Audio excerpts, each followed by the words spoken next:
Bismillahirrahmanirrahim. Assalamualaikum warahmatullahi wabarakatuh. Alhamdulillah, wassalatu wassalamu ala rasulillah wa ala alihi wa sahbihi ajma'in.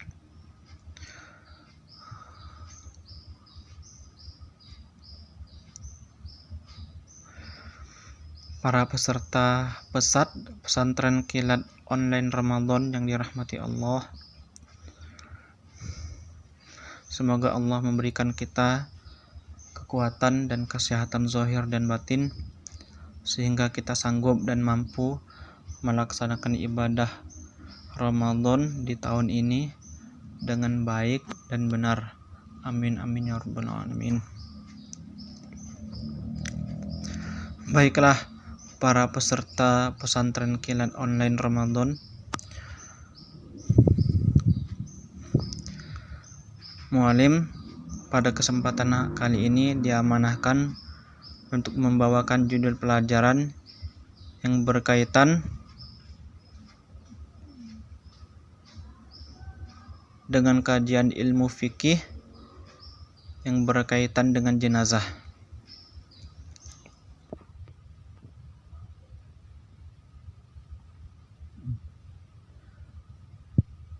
Yang mana pada kesempatan kali ini saya akan membawakan judul pengertian dan hakikat fardu kifayah.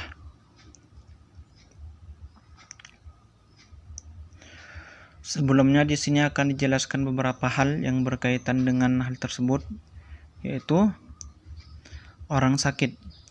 Apabila orang Islam sakit, sunnah dilakukan yang berikut. Yang pertama, melihatnya.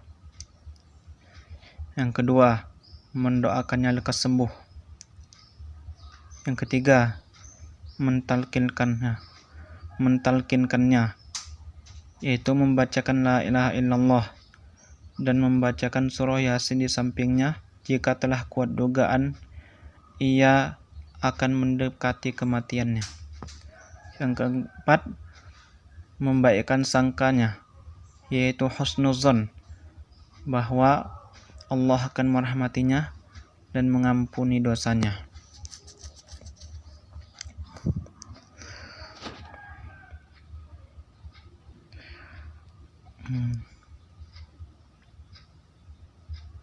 Di sini dijelaskan juga tentang orang yang meninggal. Sunnah melakukan kepada orang yang telah meninggal, yaitu yang pertama, merapatkan kedua pelupuk matanya hingga kedua biji matanya tertutup. Yang kedua, menutup mulutnya. Yang ketiga, membuka pakaiannya. Yang keempat, menghadapkannya ke kiblat, yaitu membaringkannya menelentang, tapak kakinya ke pihak kiblat dan kepalanya ditinggikan sedikit agar mukanya menghadap kiblat. Yang kelima, menutupnya dengan kain yang ringan. Yang keenam, melekaskan membayar hutangnya. Yang ketujuh, melekaskan memandikan dan menguburkannya. Nah, di sini kita akan memasuki judul pelajaran kita yang berkaitan dengan hakikat fardu kifayah serta pengertiannya. Kewajiban terhadap mayat.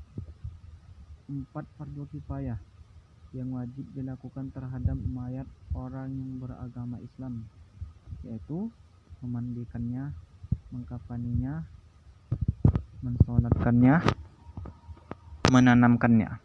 Yang pertama, memandikannya. Memandikan mayat ialah menyiramnya dengan air yang suci yang dapat menyucikan.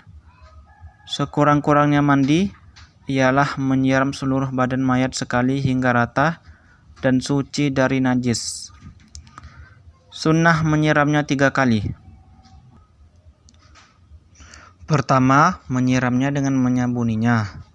Kedua, menyiramnya dengan air bersih. Ketiga, menyiramnya dengan air yang bersih yang bercampur sedikit kapur barus. Sunnah melakukan yang demikian 3 kali. dan sunnah memandikan bahagian mayat yang sebelah kanan lebih dahulu. Mayat laki-laki hendaklah dimandikan oleh laki-laki, dan mayat perempuan dimandikan oleh perempuan. Laki-laki haram memandikan mayat perempuan selain mahramnya atau istrinya dan anak kecil. Demikian juga perempuan haram memandikan mayat laki-laki kecuali mahramnya atau suaminya dan anak kecil. Yang kedua, mengkafaninya. Mengkafani mayat ialah membalut seluruh badannya dengan kain dan sebagainya. Sekurang-kurangnya kapan ialah selapis yang meliputi ke seluruh badan. Mayat laki-laki sunnah mengkafaninya 3 lapis, dan mayat perempuan sunnah memakai sehelai sarung, sehelai tudung, sehelai baju, dan membalutnya dengan 2 lapis. Adapun yang boleh digunakan untuk kapan ialah sesuatu yang halal yang dipakainya pada waktu hidupnya. Sunnah kapan tersebut yang berwarna putih.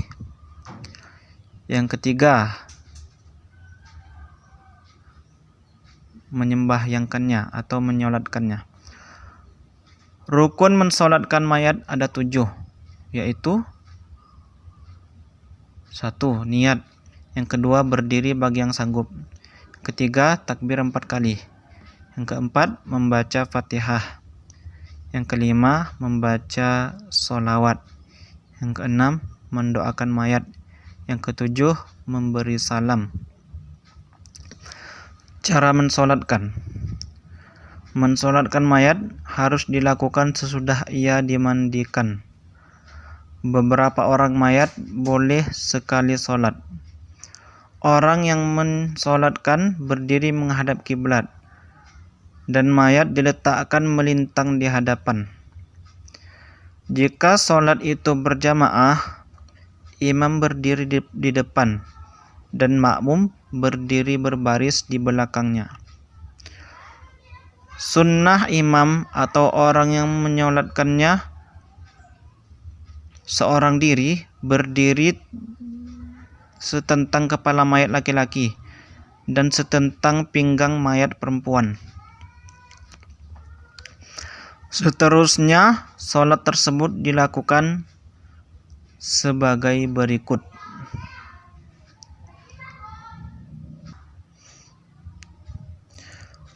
Berniat mensolatkan mayat sambil mengucap takbiratul ihram. Misalnya, berniat, aku sengaja mensolatkan mayat ini fardu kifayah karena Allah. Ketika takbiratul ihram, kedua belah tangan diangkatkan hingga setentang dengan bahu, dan ujung jari setentang dengan telinga sebelah atas, dan ibu jari setentang dengan telinga sebelah bawah. Kemudian menurunkannya dan meletakkannya di bawah dada. Tangan kanan memegang pergelangan tangan kiri, lalu membaca Al-Fatihah. Setelah itu takbir yang kedua kali, sambil mengangkatkan kedua belah tangan, kemudian mengangkatkannya di bawah dada seperti pada takbir yang pertama. Lalu membaca selawat, sekurang-kurang selawatnya, yaitu membaca Allahumma salli ala Muhammad. Artinya, ya Allah, berikanlah salawat atas Nabi Muhammad. Sesudah itu takbir yang ketiga kali, seperti pada takbir yang pertama. Lalu membaca doa, sekurang-kurangnya doa, yaitu membaca Allahumma ghfir lahu. Artinya, ya Allah, ampunilah dia. Sesudah itu takbir yang keempat kali, seperti pada takbir yang pertama juga. Lalu membaca doa, yaitu Allahumma la tahrimna ajrahu wa la taftinna ba'dahu waghfir lana wa lahu. Artinya, Ya Allah, janganlah tidak Engkau sampaikan pahalanya kepada kami, dan janganlah Engkau jadikan kami mendapat fitnah sesudah ditinggalkannya, dan ampunilah kami dan dia. Sesudah itu memberi salam. Kemudian memberi salam sambil memalingkan muka ke kanan. Sesudah itu memberi salam sekali lagi sambil memalingkan muka ke kiri. Di sini dijelaskan juga tentang sholat ghaib. Sholat ghaib yaitu mensolatkan mayat dari jarak yang jauh. Mayat yang disebut pada tempat yang jauh ialah jika terasa kepayahan mendatanginya. Sholat ghaib sah dilakukan walaupun mayat tidak di pihak kiblat. Sholat mayat yang ghaib serupa dengan sholat mayat yang hadir, dan harus dilakukan setelah diketahui atau setelah kuat dugaan bahwa mayat itu telah dimandikan. Mayat yang sudah dikuburkan boleh disolatkan, baik mayat itu sudah disolatkan sebelum dikuburkan maupun belum disolatkan. Yang keempat, menanamnya. Menanam mayat ialah menguburkannya. Sekurang-kurang dalam kubur haruslah dapat menutupi mayat sehingga tidak berbau busuknya keluar dan tidak akan terbongkar binatang buas. Kubur itu digali melintang arah ke kiblat. Sunnah dalamnya kubur itu 4,5 hasta dengan hasta yang pertengahan. Sunnah memakai lahat jika kubur itu pada tanah yang keras, yaitu menggali lubang ke samping setelah bawah kubur arah ke kiblat untuk tempat meletakkan mayat. Dan jika kubur itu pada tanah yang lembut, hendaklah menggalinya di tengah-tengah seperti parit. Sesudah mayat dimasukkan, lubang yang sebelah samping atau yang di tengah-tengah ditutup dengan papan atau yang menyerupainya supaya mayat tidak ditimpa tanah penimbunnya.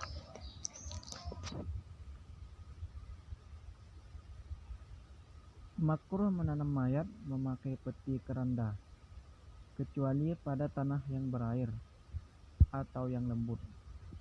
Mayat dibaringkan dengan meletakkan rusuknya yang kanan sebelah bawah dan dadanya wajib menghadap kiblat.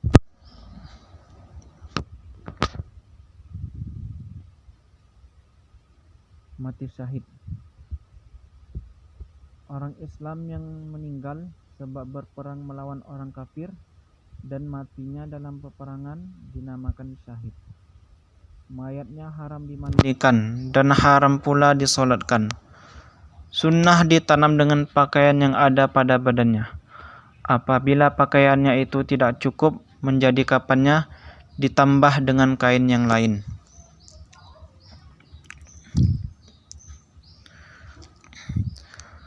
Anak yang gugur. Anak yang lahir dalam kandungan kurang dari 6 bulan disebut anak yang gugur. Anak yang lahir tidak bernyawa jika dikandung ibunya kurang dari 6 bulan, tidak wajib disolatkan. Mayatnya wajib dimandikan, dikafani dan ditanam jika telah nyata kejadian manusia pada dirinya. Dan jika belum nyata kejadian manusia, tidak wajib suatu jua, tidak wajib suatu apapun, tetapi sunnah membungkusnya dan menanamnya.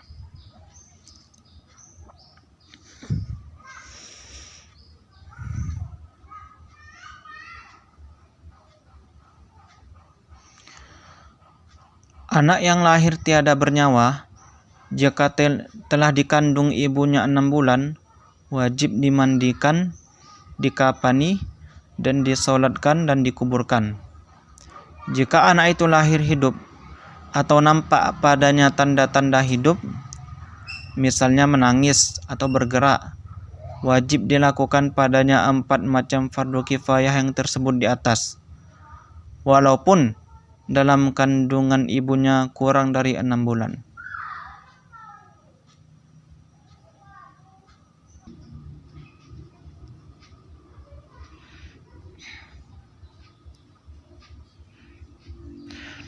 Di sini akan dijelaskan juga beberapa masalah yang berkaitan dengan masalah fardu kifayah pada jenazah. Beberapa masalah. Sunnah laki-laki turut mengantarkan jenazah ke pekuburan. Pengantarnya berjalan di hadapan dan di kanan kiri jenazah. Perempuan makruh turut mengantarkan. Wajib menguburkan mayat pada pekuburan tempatnya meninggal. Haram menguburkannya pada pekuburan di negeri yang lain.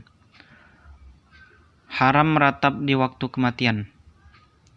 Sunnah ziarah kubur bagi laki-laki dan makruh bagi perempuan. Sunnah memberi salam kepada ahli kubur dengan ucapan Assalamualaikum ahlat diyar minal mu'minin wal muslimin wa inna insyaallah bikum lalahiqun nas'alullahu lana wa lakumul afiyah, yang artinya mudah-mudahan selamat atas kamu, hai ahli kubur yang mukmin dan yang muslim, dan kami juga insyaallah menemui kamu. Kami memohonkan keselamatan dari Allah untuk kami dan untuk kamu. Haram membongkar mayat.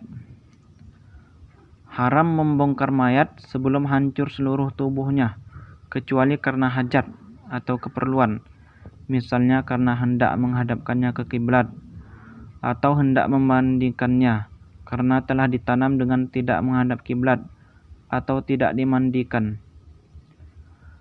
Pembongkaran karena hajat boleh dilakukan jika mayat belum busuk.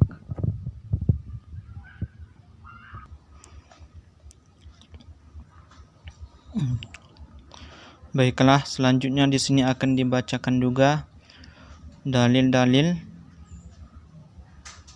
tentang fardu kifayah jenazah yang telah disampaikan tadi.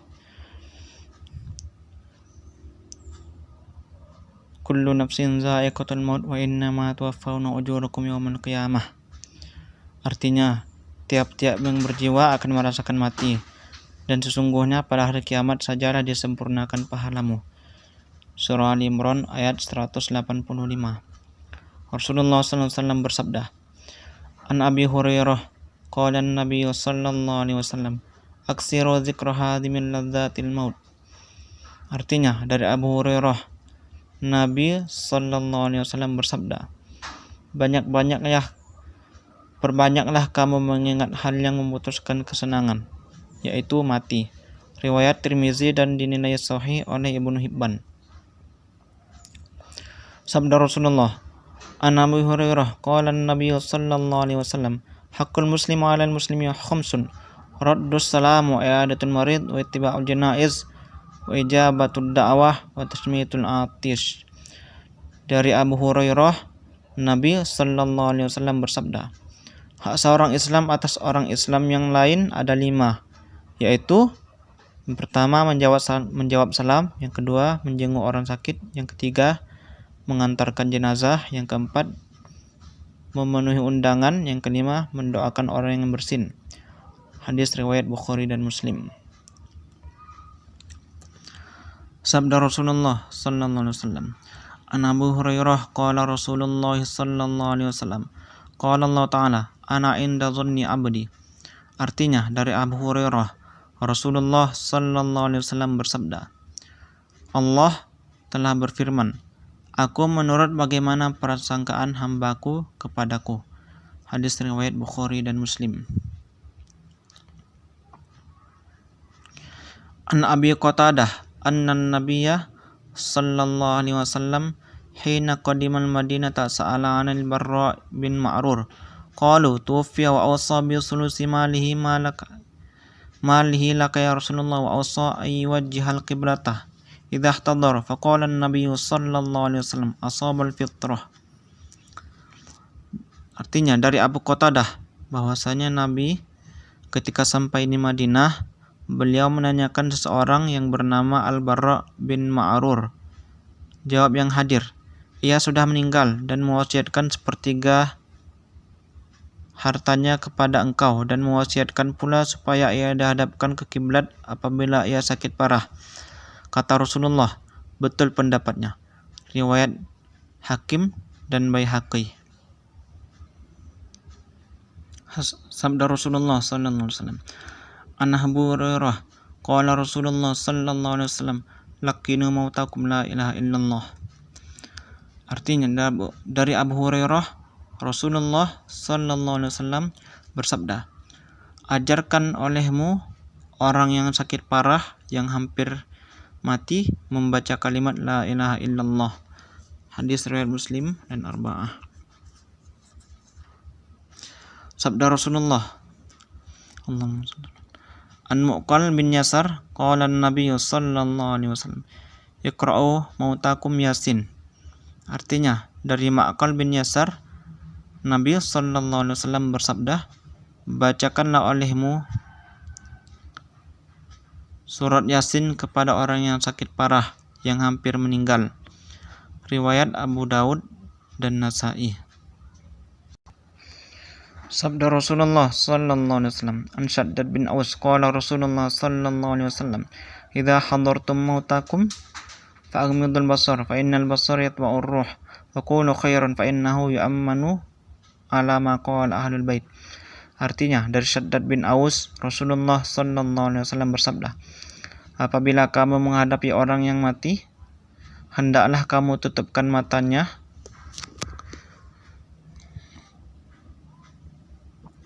karena sesungguhnya mata itu mengikutkan roh. Hendaklah kamu mengucapkan yang baik, umpamanya mendoakannya, karena sesungguhnya ia dipercayai menurut apa yang diucapkan oleh ahlinya. Riwayat Ahmad dan Ibnu Majah. An Ummu Salamah qala sallallahu alaihi wasallam la tad'u ala anfusikum la bi khairin fa innal malaikata yu'minu ala ma taqulun. Dari Ummu Salamah, Nabi sallallahu alaihi wasallam bersabda, janganlah kamu berdoa atas dirimu selain doa kebaikan, karena sesungguhnya malaikat mengaminkan apa yang kamu ucapkan. Hadis riwayat Muslim. An Aisyah anna Rasulullah sallallahu alaihi wasallam hina tuwfiya sujjiya bi burdatin hibaratin. Dari Aisyah, sesungguhnya Rasulullah ketika wafat ditutup dengan kain tenunan negeri Yaman. Riwayat Bukhari dan Muslim. An Aisyah qabbala Rasulullah sallallahu alaihi wasallam Utsman bin Maz'un wa huwa mayyitun hatta dumu' tasilu ala wajhi. Dari Aisyah Rasulullah sallallahu alaihi wasallam telah mencium Utsman bin Maz'un ketika ia telah mati sehingga tampak air mata mengalir di muka beliau. Hadis riwayat Ahmad dan Tirmizi.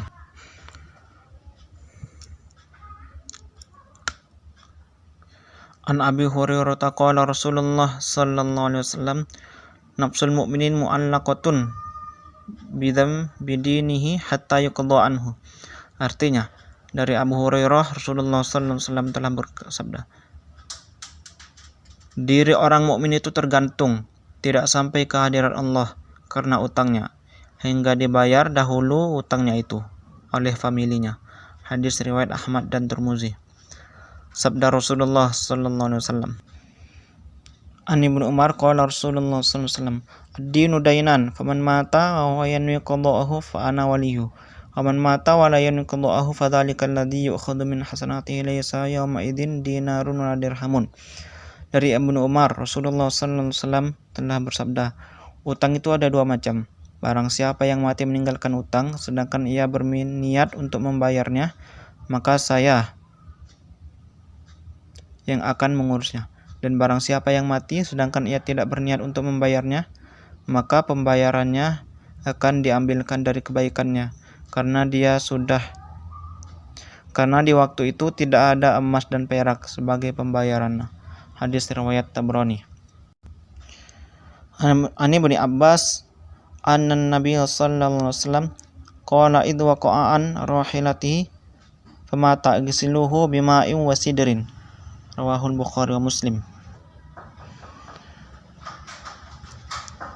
Artinya dari Ibnu Abbas, ia berkata, tatkala seorang laki-laki jatuh dari kendaraannya lalu dia meninggal, sabda beliau, mandikanlah dia dengan air serta daun bidara atau dengan sesuatu yang menghilangkan daki seperti sabun.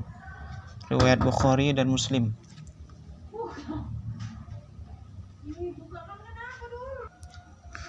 An Ummi Atiyah, dakhala alaina an-nabiy sallallahu alaihi wasallam wa nahnu naghsilu ibnatahu faqala sallallahu alaihi wasallam ghisilnaha salasan aw khamsan aw aktsar min zalika idza ra'aytunna dzalika bima'in wa sidrin waj'alna fil akhirati kafuran. Artinya dari Ummi Atiyah, Nabi sallallahu alaihi wasallam telah masuk menemui kami sewaktu kami memandikan anak beliau yang perempuan.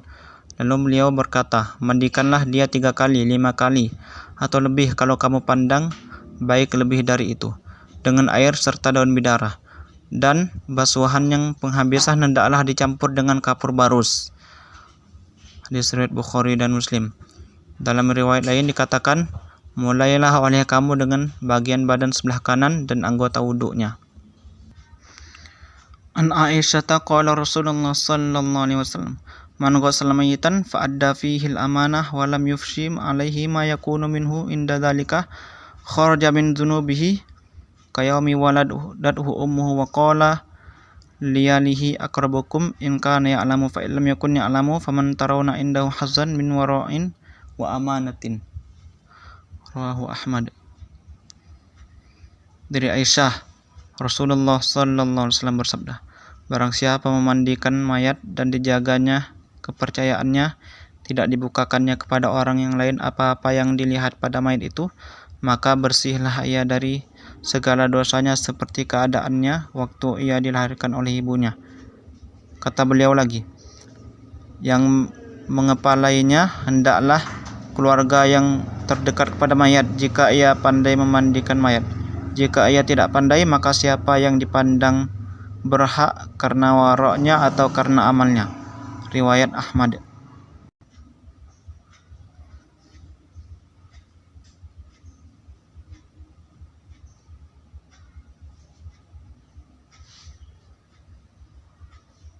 An Aisyata kuffina Rasulullah sallallahu alaihi wasallam fi salasati aswabin bidin sahuliyatin min kursufin laisa fiha qamisun wala imamatun. Artinya dari Aisyah, Rasulullah sallallahu alaihi wasallam dikafani dengan 3 lapis kain putih bersih yang terbuat dari kapas atau katun, tanpa memakai gamis dan sorban. Sabda Rasulullah sallallahu alaihi wasallam, An Ibnu Abbas qala bainama rajulun waqifun ma'a Rasulillah sallallahu alaihi wasallam bi Arafata idh waqa'a an rahilatihi fa qasadhu fa dzukira dzalika lin nabiy sallallahu alaihi wasallam faqala igsiluhu bima'in wa sidrin wa kafinuhu fi thawbi wa la tuhnituhu wa la tuhaddiru ra'sahu fa innallaha yab'atsu yawmal qiyamati mulabbiyan. Artinya dari Ibnu Abbas, ia berkata, ketika seorang laki-laki sedang wukuf mengerjakan haji bersama Rasulullah sallallahu alaihi wasallam di padang Arafah, tiba-tiba laki-laki itu terjatuh dan kendaraannya hingga meninggal. Maka kejadian itu diceritakan kepada Nabi. Beliau berkata, mandikanlah ia dengan air dan daun bidara dan kafanilah dia dengan 2 kain ihramnya. Janganlah kamu beri dia wangi-wangian dan jangan ditutup kepalanya. Maka sesungguhnya Allah akan membangkitkannya nanti pada hari kiamat seperti keadaannya sewaktu ihram. Riwayat jemaah ahli hadis.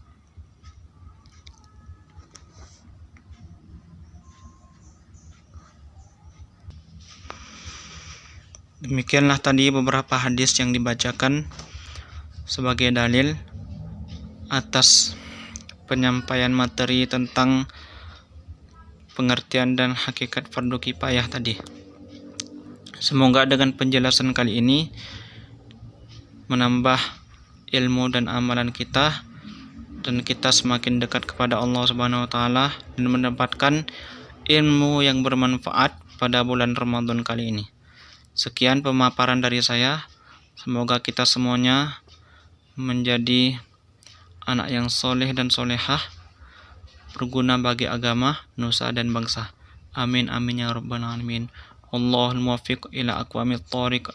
Assalamualaikum warahmatullahi wabarakatuh. Waalaikumsalam warahmatullahi wabarakatuh.